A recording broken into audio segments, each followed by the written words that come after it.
du'e?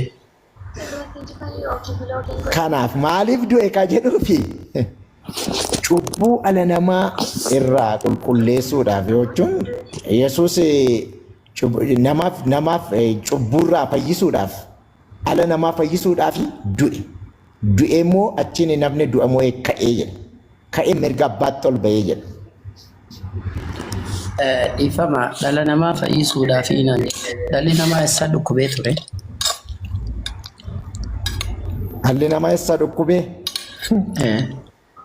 Amma dhalli namaa Allah maaliif kadhata namni gaafa kadhatu Allah? Ati maaliif kadhatta Allah gaafa kadhattu? Anaaf iyyuu gaaffiidha gaaffiisa. Namni waa hedduudhaaf kadhata. Rizqii naa kennii, fayyaa naaf kennii, yoo si dhukkube na fayyisii, yoo immoo dhabdee immoo naa kennii, waa hedduudha. Waa inni akkamitti Bakka kanuma kunis. Waa'ee fayyaati malee waa'ee rizqiitii fi waa'ee ilmootii obboleessa koo. Waa'ee kamii? Waa'ee fayyaa amma fakkeenyaaf yoo na dhukkube yaa rabbi na fayyisiin jaa. Yoo ni figatee ilmoo dhaben ilmoo naa kan takka hoo rizqii naa kan jeetiin karan si galee waan san taateef jecha amma Yesuus Kiristoos maaliif du'ee? Maaliif ka du'e sitti mi amma bar si deebisanii? Deebisati gabaabse ma si deebisanii? Yesuus maaliif du'e? Cubbuu ala namaatii fi irraa miicuudhaaf Addaamii fi Hewwaan cubbuu isaan hojjetan karaa Maariyaam durbarraa dhalatee du'ee cubbuu namoota yookaan cubbamoota irraatii cubbuu isaanii hambisuudhaaf du'e. Du'e immoo du'amoo ka'ee. Cubbuu maalii? Moo cubbuu maalii? Cubbuu maaliitiin siin jedhe cubbuu maaliitii? Addaam ni dogongore. Wanto akka Addaam dogongoru godhee dogongora isaan godhan immoo sheexanatu isaan dogongorse. Sheexan isa siin jettan jechuudha. Sheexan rahaajum jettu miti hiree takka takka. Sheexanatu Addaamii fi Hewwaaniin goyyomse. Goyyomsee cubbuu sana hojjechiisee cubbuu sana immoo akka isaan hojjetan kan godhe Addaamii fi Hewwaaniin seexan. Seexan ammoo karaa bofaa itti hidhattee Addaamii fi Hewwaaniin goyyomsite waan Waaqayyo isaan abboome sana tuqanii nyaatanii yookaan muka sana yookaan kutanii nyaatanii jedha. Sanaaf obboleessoo dhiifama naaf godhi waan Waaqayyoon isaan abboome san nyaatanii jette akkasimi waan Waaqayyoon isaan abboome nyaatanii. Waan Waaqayyo nyaatina isaaniin jedhe sana kutanii nyaatan. Hedduu bareedaadha. Aadamii fi Hawwaan duba maaltu naqee Aadamii fi Hawwaa yoonii fi badii balleessan yakki itti murame moo itti muramne? Yakki itti murame moo itti muramne? Itti murame cubbamaa ta'anii qullaa ta'anii biyya lafaa keessa akkasaan biyya lafaa keessatti akkasaan ama'an akkasaan dafqanii nyaataniif adabbiin itti laatame. Cubbuu kanarraa immoo fayyisuudhaaf gooftaan keenya Yesuus Kiristoos karaa Maariyaam irraa akkasaan dhalatee akka fayyisuu danda'utti itti dubbate. Ayyee. Nama si biraa soosanii mee xiqqoo sagalee gati keessa takka achi siqi jedhii. Ayyee rakkoon qabu na gaafadhu. Tole. Yesuus Kiristoos amma fakkeenyaaf inni naan jette sababa cubbuu Aadamii fi Hawwaatiif jecha du'ee naan jette. Hedduu bareedaadha. Eenyutu sababa cubbuu Hawwaatii fi Aadamiif akka inni du'u kan godhe eenyudha? Ajaja eenyuti? Ajajuma Waaqaati. Ajaja Waaqayyo Abbaati? Hedduu bareedaadha. Mee bakkuma takka tan itti Waaqayyo Abbaan Yesuus Kiristoos cubbuu dhala Aadamiin karaa Aadamiin dhalmehan namatti dabreef Yesuus haa fannifamuu takka haa du'uu kan jeemee bakka raganaa heeruu hin dandeessaa? Si hiruun hin danda'ama garuu Isa kan amma ragaa akkasii kana yoo argachuu barbaadde macaafuma qulqulluu yoo dubbiste argachuu ni dandeessa. Guutummaa macaafa qulqulluu keessa yoo barbaadde argachuu ni boqonnaa dandeessa. meeqa lakkoofsa meeqa wangeela kam Sittin himaan amma fakkeenyaaf Yesuus du'a mo'ee du'a ka'uusaa itti amantamootti namantu. du'a moombaan cubbuu karaa aadamiin namoota No, no, dhaalmee amma macaafa adabreef qulqulluu jecha keessa Kiristoos Yesuus haa no, du'uuhii waaqayyoon kan jedhu. na dhaggeeffadhu siin kenna sas maal rakkoon qabu hin ariifatiin kaates waan an si gaafadhu sin deebisuu qabdatillee. Maal waan akka No, akkas hin jedhamu kabari gaaffii gaafa namni nama gaafatu for interview keessatti waan nan si galle gaafachuun dirqama. Gaaffii namni si gaafate waan interview darbuudha mini amma gaaffiin kun gaaffii interviewti malee gaaffii hin miti bara. obboleessoo naaf ati interview wal godhutu hin jirru. Dibeet wal goonee wal dura qabnee haasa'u jirra. Akkaan siin jee waan dubbatteef ragaa kanaaf itti barbaada. Ajaja Waaqayyo Abbaati erganaan jette ajaja Waaqayyo Abbaa akka Waaqayyo Abbaan cubbuu karaa aadamiin namoota dhaaleef Iyyasuus haa du'u kan jedhe mee ragaa naaf itti. Injira sittimaan jira kanaaf iyyuu Yesuus du'ee du'a mo'ee ka'uusaatti amantaa hodhaati amma. Obboleessa dura du'ee du'a ka'uudhaan du'uu fi du'aa ka'uu fi namni hunda dura akka inni du'uu qabu cubbuu namaatiif haa du'u. Cubbuu karaa kana deebisiin deebisaan amma ragaa siin kenna. Habaaliin si deebisaan si gaafadhe obboleessa koo. No, atis naaf deebisuu qabda kaa maaliif yoo naan deebisan. Maal na gaafatteen si deebisa anatu jalqaba si gaafatee jennaan macaafa keessaa dubbisiinaan jette bara. Waan si gaafatte sitti maan jira. Yesuus du'ee du'a mo'ee ka'uusaa amantamoo atiin amantuudha ni gaaffiin kun guddaan. Macaafa qulqulluu jiramoo hin jiru macaafa qulqulluu kana keessa. Ani hin amanuu siin jedhe. Macaafa qulqulluu kana keessa jiramoo hin jiruudha amma. Obboleessa baraan waa'ee jiraa fi jiruudha nan gaafanne ni amantaa naan jette hin amanuu siin jedhe. Asuma irratti maqaamatti mo'amuu keenatti mul'isa beektaan amma asirratti mo'amuu kee rakkoon qabu agarsiisa. ani hin amanuu siin jedhe bar hin amanuu abadan hin amanu muraa mataa kiyyaati Iyyasuus du'uu hin amanu hayyee bakkatti ajaja Waaqayyoo Iyyasuus cubbuu karaa aadamiin namoota dhaaleef jecha haa du'u kan jedhu naa deebise ani sii deebise. Akkamiin dubbistaree akkas taanaan macaafa qulqulluu akkamiin dubbistaree amma fakkeenyaaf du'ee du'a mo'ee ta'uu Ana kan fedhe naa dubbisu ati ragaa naan fiddaa. Ragaa macaafa qulqulluu keessaa du'ee du'a mo'ee ka'uusaa ni jira. Du'ee du'a mo'uun baanuwan karaa cubbuu aadamiif jecha Iyyasuus haa du'u kan jedhee Waaqayyo abbaan abboome. Akkas jedha macaafa qulqulluu keenya kanarraa Yesuus du'ee du'a mo'ee ka'ee mirga abbaatti ol ba'e kan jedhutu jira. Obboleessa koo. Amma kanaaf yoo isa kana itti amantaa ta'e. Obboleessa sanyii. Wallu amansiisaa deebisaa si deebisuu nan danda'a. Waa'ee macaafa qulqulluu irraa addaamii fi waan sababa cubbuu godhaniif du'ee isa jedhu sii fiduu nan danda'a. Sanyii. Ragaa qabatamaa waliin. Sanyii. Ayyee. Na dhageessaa mee takkaa gurra naaf liqeessi. Si kenneera gurra. Obboleessa koo waan isin jedhe Waaqayyo abbaatu abboomee naan jette miti akka Yesuus cubbuu dhala aadamiif jecha ilma namaa dhaaleef Yesuus akka du'u Waaqayyo abbaatu abboomee naan jette miti. Waaqayyo abbaan bakka itti Yesuus cubbuu karaa aadamiin na dhaggeeffadhu bakkatti Waaqayyo abbaan cubbuu aadamiif karaa aadamiin namoota dhaaleef jecha Iyyasuus du'uu haa qabaatu haa du'uu jee bakkatti Waaqayyo abbaan abboome sana ilaalaa dhuun jedhe galatoo. Siin kenna akkanaa gootu amma ragaa qabatamaa ammasitti lakkoofsa kana naa baasi Yohaannis 14 lakkoofsa 1. Si booda isa Ani waa'ee du'uu du'aa ka'uudhaa mirga abbaa dhaabbachuu hin baanu ani.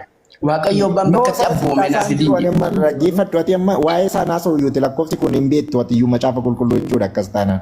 Ana kanan sii kennu an biraa anatti haasoftuun biraadha amma kanaaf Yohaannis 14:1 dhaqee dubbisiidhaan.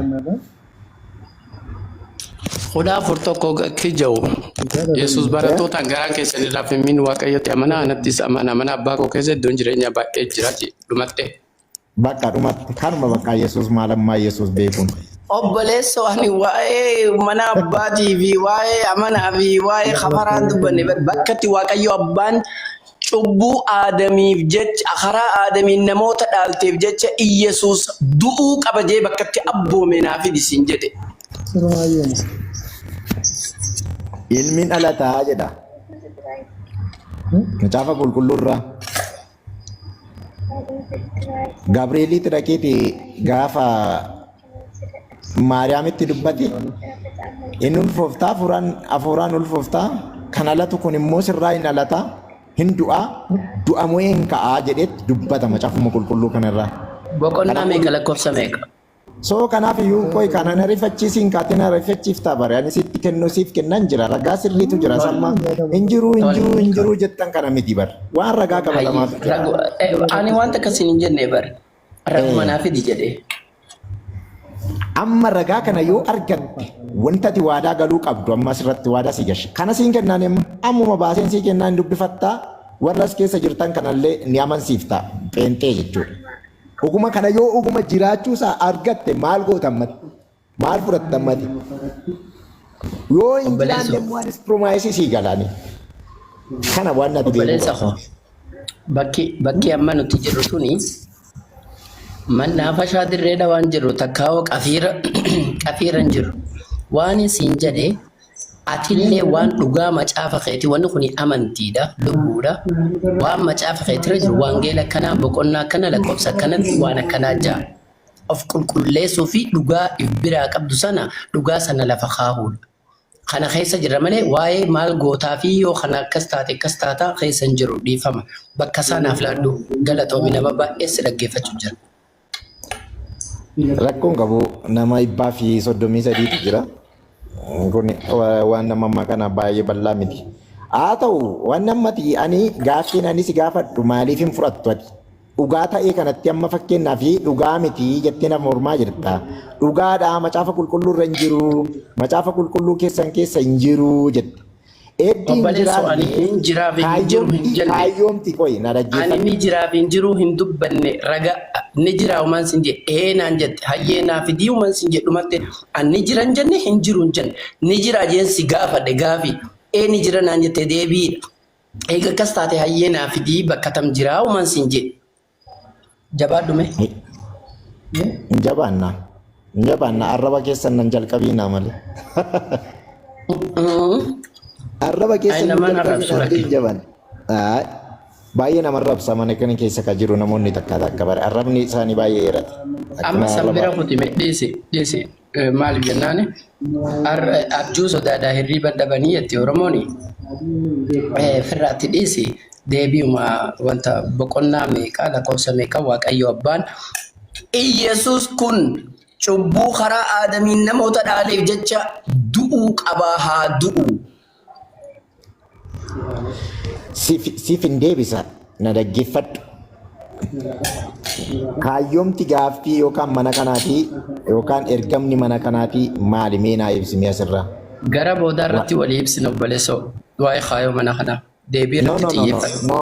No gaafficha irratti xiyyeeffachuunis bareeda bar kaayyoo isaa baruunis bareedaadha bar maaliif akka deemamaa jiru maaliif akka inni deemu yoo naa ibsitee waan ragaa macaafa qulqulluu irra jiru sitti himuu nan danda'a. Ati amma macaafa qulqulluu qofa haasoftaa waa'ee quraana irraa odoo naasee ati amma hin jaallattu mataan si hukkuba booda yoona kana baateetta ati. Obboleessoo bakka feetirraa na haasa'i. Bakka feetirraa na haasa'i dura gaafii tanadhaaf deebisi please. Macaan amma ta'u quraana irraa sitti haasa'e hin fudhattu ati. Maaliif quraana maaliif akkas goote quraanni akkas miti akkas ta'uu hin qabu kan rabbiit ergee afaan gaafiidhaaf deebii naaf kanni. Kanaafi macaafa qulqulluu keessa jira Maariyaamitti ergamaa Gabri'eeltu dhaqee itti dubbate. Ni jira galatoome ni jira anuu siifin dubbisa booda irratti amma gaafii kanaaf deebii naaf kenni galatoome. Akkas taanaan dhaqi kutichuma naa dubbisi gara gajjallaa isaa guutuutti naa dubbisi deebii amma na gaafattu kana guutuu hin argatta achuma keessa. Kutaa kam? Kutuma amma nan amanaa jettu kana fakkeenyaaf Yesuus maaliif du'ee ka jedhu macaafa qulqulluu keessaa fudhattee baate malee amma yookaan gaaffii hin dubbisaa dhuunfaa uummatte taanaani no kuni gaaffii sirrii miti beektaa maaliif gaaffii namni dhuunfaa illee itti baasuu danda'u miti quraana keessaa eessaa si dubbisa obboleessoo mee eessaa si dubbisu Maariyaam irraa dhalachuu isaa eddiitti amantee Maariyaam akka ishee Gabri'eeliin haqeetti dubbate eddi beettee atamayyuu amanaa jirta jechuudha asirratti bari. Obboleessoo faadhu Maariyaam irraa dhalatu fadhu Zubaydaa irraa dhalatu fadhu Siifan binti Islaam irraa dhalatu annan naqu awwaanin siin jee kabajaa fi jaalalaan kara biraan nan oofin waanin jee bakkatti Waaqayyo abbaan Iyesuus cubbuu karaa Aadamiin dhala ilma namaa tana gartee dhaaleef jecha Kiristoos du'uu qaba. Hanjedhee abboome na fidi. Sinfida deebii kee kana boruu irratti na eeggadhu guutuu isaa bareechan. Akkan jalqabumaa akkana naan hin jettu duba akkanatti mataa garagalchita. Ammaan tana hin qabu borusii fidaa yoo silaa jalqaba naan jettee hoo. Lakki ka hin fudhattu toon akkas jedhes fagoo deemtaa bara. Ni fudhadha obboleessu ammas maaliin si godha ammas deebii hin qabu ammaan tana boruun si fida guututti hoggaan naan jette lakki amma fiduu qabda jee hudhatti yoon gixxim hudhaa si godhe maaltu dhufa wanni dhufaan jiru. Tanaaf obboleessu ammaan tana hin qabu boruun si fida yoo itti mirga guutuu qabda. Hin beekuu yoo ittis mirga guutuu qabda. Ni beekaas hin deebisu jechuun mirga guutuu qabda. Sigalee naa deebisuufis mirga guutuu qabda. Namni hudhaa gixximsi godhu hin jiru obboleessa koo. Galatoon. Tole. Amma karaa biraa deemnu. Akka macaafaatti. No. Kaayyoo kana naa ibsimee nan ba'ani. Maaliif kaayyoo kanaa ibsiiti nan ba'a yoo kaayyoo natti tole boruu irratti kaayyoo siif ibsuudhaan duratti Waaqayyo gaafa Aadamii fi Hawwaan dhaggeeffadhu. Aadamii fi Hawwaan gaafa badii dalagan. Fakkeenyaaf koo na dhaggeeffadhu. Obboleessoo na dhaggeeffadhu hin beeku jettee hin qabdu boruu naa fiduu deemta. Amma wanni ati haasoftu hin jirtu kan na dhaggeeffachuu malee carraa biraan qabdu. Lakki carraan hin qabaadha maaliif carraan qabaadhu kaleessa waan an argeen qaba bare mana kana keessa kaleessa nan ture bare. Waa'ee kaleerra hin jiru arraam tana arra jirra. Ka har'aarras ta'ee ka kaleessaa ta'es ajandaani qabatamee asirra oofamaa jiru wal qabatee adeema. Fakkeenyaaf kaleessa mucayyoonni shaada galtee tokko ni jirti moo hin jirtu? Ati waan gara rabbiin galchee ammatti takka maayikii qabadhu galatoon maayikii qabadhu. Na deebiste boru naan jette maayikii qabadhu beellamni kiyyaa hiikee boru qusannaa sa'aatiif jecha galatoon. Maayikii naaf qabadhu. Akkasumiti ati amma ati waan itti dubbaddaa akka seerri eegamu mana kana keessatti seerri akka eegamu ani rabshaa kana kan hin danda'u namni beeku nama wajjin haasawa yoo hin beekne beellama qabate halaas wanni haasoo tabiraa takka illee wajjin fakkaatu. Lakki ani kaayyoon kun maalidhaadha malee kaayyicha natti ibsiidha malee amma jeequmsaaf miti mana kana akka siif ibsu kaayyoon keenya obboleessa koo karaa tokkichummaa rabbiitti isin yaamuudha. Karaa nama gabbaruurraa rabbii nama uume akka gabbartan karaa tawxiidaa karaa tokkichummaa rabbii ol aanee karaa Iyesuus Kiristoos karaa nabiyyoota hundaa isin yaamuudhaaf kaayyoon keenya kana. Dada kanuma jettuure maali carraa siin kennu maali siin kennu miti kan amma hayyama siif kanneesi himeetiin jira. Lakki natti nimne ka dura natti nimne kaayyoo mana kanaallee kaleessa duraas ta'e boodaas ta'e amma dhageesse haa. Dhagaye kaayyoo dhugaa akkasii qabatta taanaan kaayyoo dhugaa akkasii qabattee gadi baate taanaan ibsuuf illee wanni si danqu maaltu jira dee wanna oksaa akkasii wanna oksaa hin qabne dabar kun. Niin ibsaa ibsuudhaaf carraa naaf kan. Manni kun mana dhugaa taanaan in ibsita mana dhugaa miti taanaan garuu in okkataa jechuudha. Niin ibsaa ibsuudhaaf carraa naaf kan ayyee. Ayyee fudhadhu kunoo si kenna. Eebbifame galatoon. Durarratti osoo nifiin ibsutti hin seenneen duratti Waaqayyo abbaan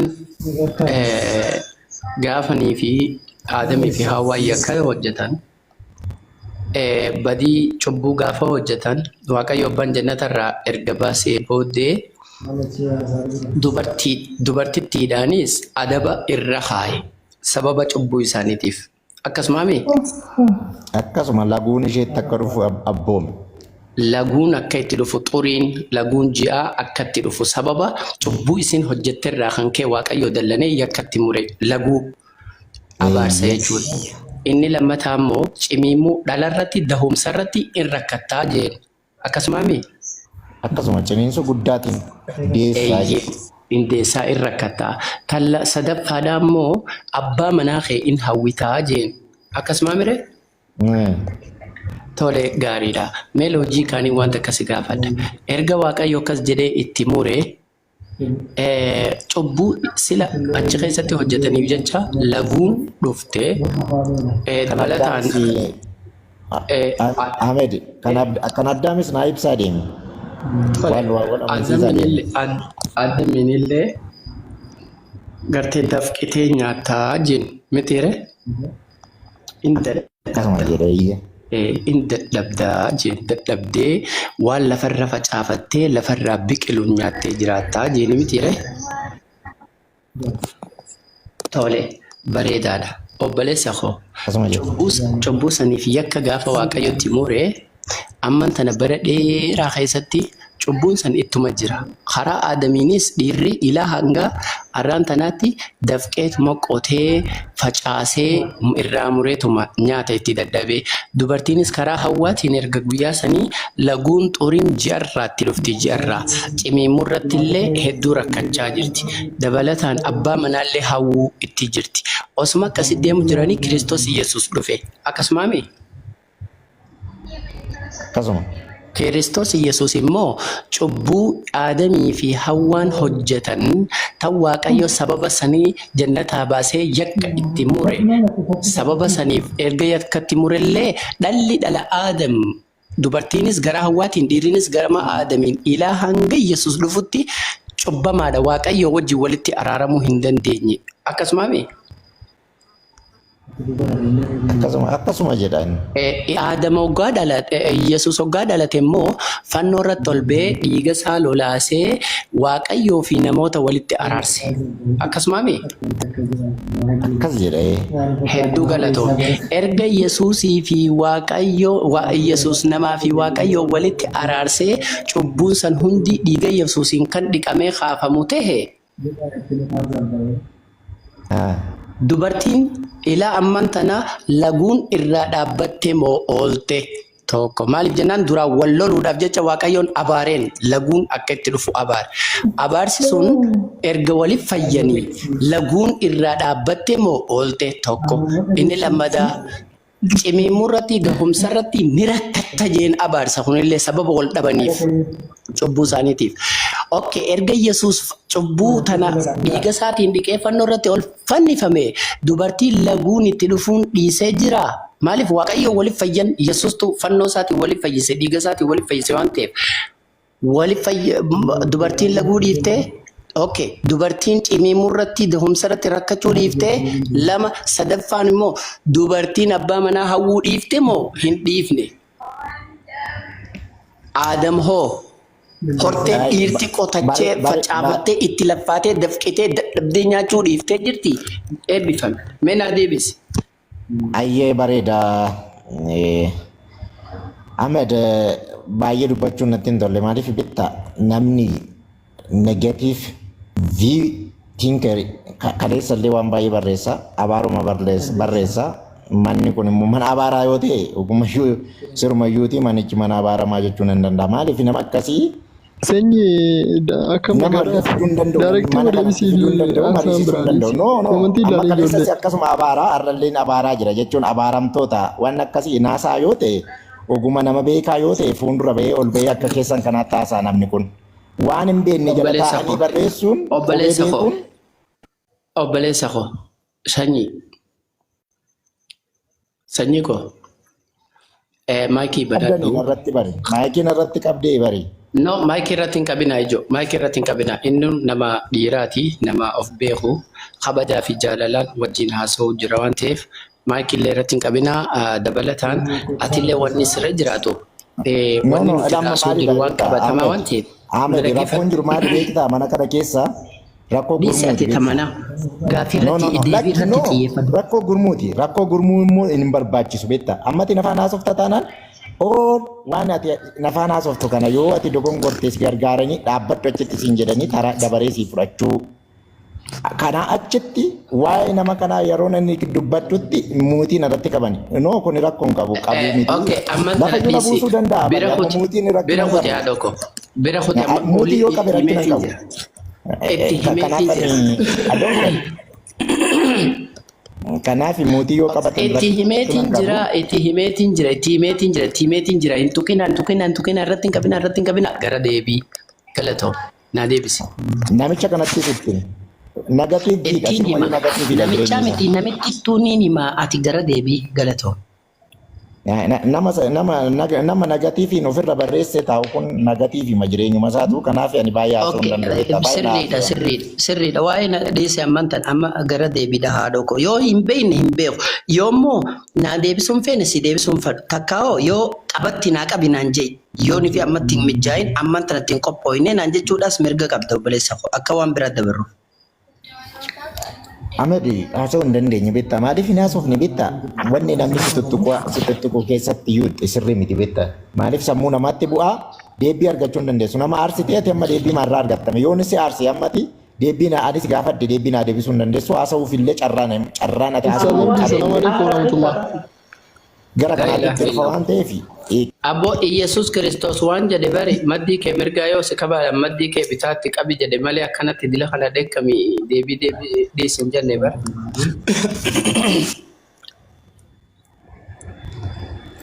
Ayyaani ifa manaa godhi bakka nama haasa'uu hin dandeenye soorii.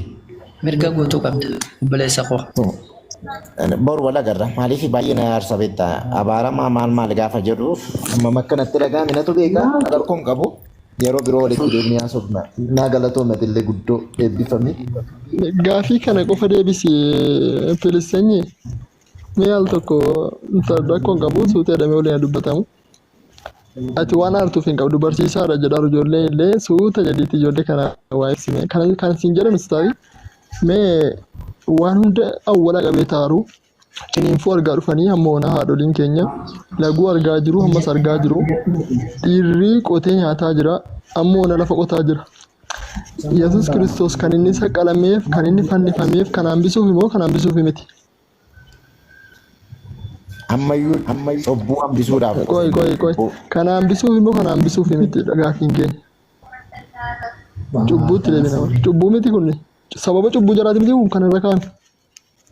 Maal siif deebisee bare ammaan situ qoy akkas miti jedha malee tarii loqoda kiyyaa si galuu dhiisuu danda'a maaliif beektaa loqoda gara keenya kana cubbuu kan inni fannifamee fi uummatuma hundaa fi cubbuu kana fannifamee cubbuu kana hin fannifamnedha. Cubbuu kanaaf fannifame. Ahmad gaafiin kiyya sirriitti ifa baateef jirti. Weessi galee maali?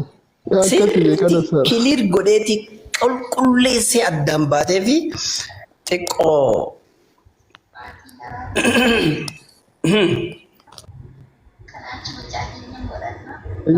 Kanaafuu maaliif namni ree jechuu barbaade sanyii maaliif namni ree innoo saba lafa kanaa hundaaf fannifamedha artu lammaffaa wanti inni du'eef kana hambisuudhaaf maaliif namni ree namni maaliif ciniinfuun maaliif haadholii keenyatti jiru laguu maaliif irraan dhaabanne. Kana hambisuudhaaf fannifamee hambiseera illee itti amanta akka paastara tokkotti jechuudha. Suutee dubbadhu waan biraa dhiisii koomantii ilaalee ijoollee waan barbaadan barreessan. No waan barbaade yoo barreesse bari naaf bakka hin bu'u bari naan bakka hin bu'uu hin danda'u darbee immoo. Akka barsiisaa tokkotti konfidensii godhadhuuti deebisimee gaafii magana. Self confidenceedhaan si faana haasa'an jira amma ammatti eenyu faana yoo hunda keessan faana. Self confidence without self confidence takkallee naasofne barre. Waan inni haasa'e immoo confidence maan inni haasa'e confidence sodaa tokkollee malee garuu komentiin barreeffamu maaliif barreeffama kanaaf mana kana keessa kan eeggatu. Amma komentii dhiisne ilaal. Amma yaada bareedaa haasa'an jira bari amma haasa'an jiru bari na dhaggeeffadhu mee. Na dhagayi. Waan ani jedhu bari. Waan mana kana sirreessuu koomentii waan akkasii namoota barreessan anayyuu maan ta'in hamaan dubbadha taanaan mana kana keessaa gadi na baasu. Mana kana keessaa gadi baasuun. Osoo ati deebifteetii hundi wanti as keessa jiru gara kee godha. Gara koomentii dhiisisiin jedhe bara. Koomentiin dubbisuu waan biraan dubbiseen amma wanti nuti nu deebiftu gaafii kana wanti inni fannifameef kana jedhiitii daayirektii deebii manuu deebisi. Cubbuun kun maaliif hin hafneedhanis taanamdiin anis kanumatti gaafadhe. Akka akka kiristaana islaamaatitti du'ee fi duuneen durattiyyuu sababni du'eef maalidha? Sababni inni irra du'eef sababa kana erga ta'e sababa san du'uusaa boodatti deebinaa. Sababni kuniif erga du'ee wanni inni du'eef hafti moo itti fuftee? Obboleessa dubartii islaamaatii miti dubartiin kiristaanaatu tan cimimuu dahumsa irratti akka malee rakkattu, tan cinqattu, tan boochuu, tan hedduu gartee dhukkubsattuu fi tan duutu cimimuu dahumsa irratti namni du'ulleen baay'ee. Hatta dubartiin kiristaanaatu yoo Kiristoos warra isatti amanee fi kiristaana qofaaf cubbuu kana dhabamsiisuudhaaf yoo kan jaamu taate islaama yoo hin galchine dubbii tana keessa dubartiin islaamaa dhiisee teessu rakkoon qabu isin rabbi tokkicha qabdi. Baay'ee warri dubartiin kiristaanaa warri Iyesuus akkasitti sababa cubbuu kanaaf du'ee qolleesse cimimuu dhiisanii cimimuu irratti meeqatu du'aa jira rakkachaa jira. Baay'ee laguu dhiisanii laguun itti deemaa jira. Abbaa manaa hawwuu dhiisanii likkitti hawwan. Waan kana si gaafadhe. Eebbifame. Ayyee bareeda rakkoon qabu. Ammallee koomentiin keessan dhaabbachaa hin jiru albaatii jiidhaa kana ariyaa baasaa jedha. Kanaaf muree lixaa dhaggeeffattoota jala teessa yoo ta'e si'a kan akkas waan alba'u malee ana miti. Ani bahee dubbachaa hin jira ta'u dhiira taate baatee dubbatta. Addeentu jala taa'ee nama rabsa galatooma ulfaadhaa dhiibana. Barsiisaa Bahee mana kanaan. sanyii isi akkasin jedhanii koomanti ilaalanii mee nu deebisi.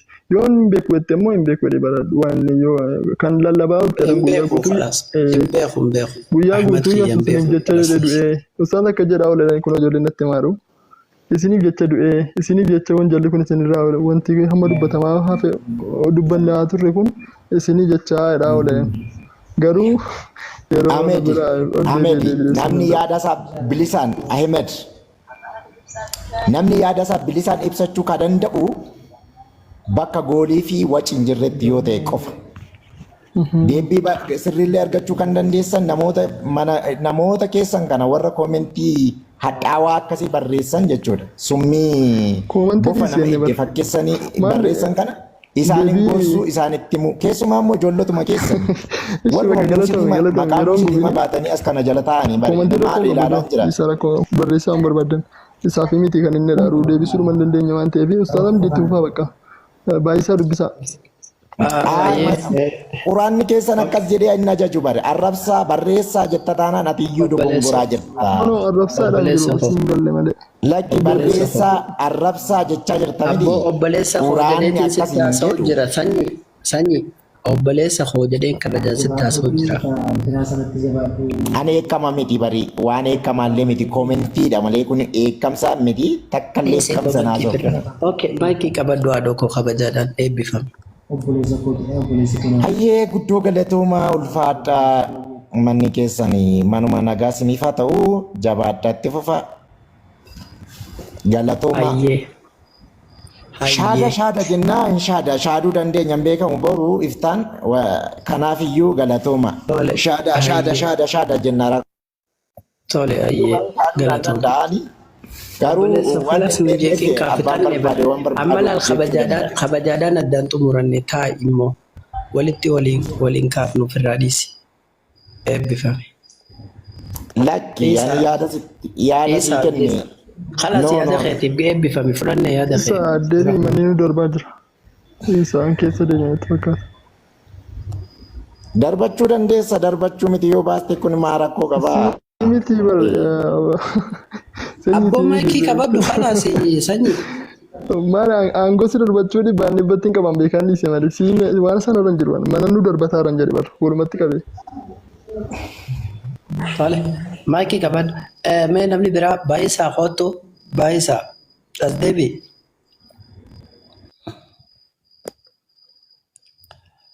Eeyyeen dubartiin laguu takka hin qabne abaarsa waaqayyo jala hin jirtu qa maaliif bara wantanii maaligaa hin jirtu qa dubartummaa laguu hin qabne iyyuu gara aadamiin gara hawwaatiin abboo kuni uumama waan rabbi waliin uume rakkoon qabu akka quraanaatti. Tole mee eenyu gaa? Wanni nu gufuuf deema Isaa deebime Isaa. Isa Abbo Isa Ayyoo. Isa warra komantii tuqamuu hin qabu bar warri komantii waraana Gaaffii sirrii bilisaati. gaafatanii ustaadii warri komantii Gaaffii gaaffii sirrii bareedaadha. gaafatan.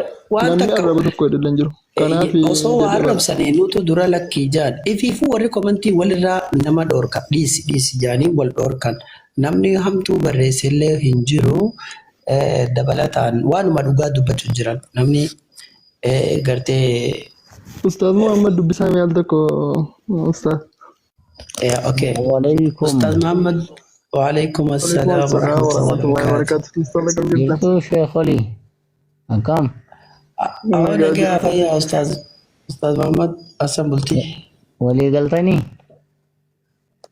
Maali ani guddina jarri akkasidha oolu ustaad amma asirratti gaaffii ustaadaa kana meenuu deebisaa dhuguma moo sobeennaani wanticha feeraan utuu hin dhageenye monnaani akkasii miti nuun jedha maalluu galee maal walii galleettan.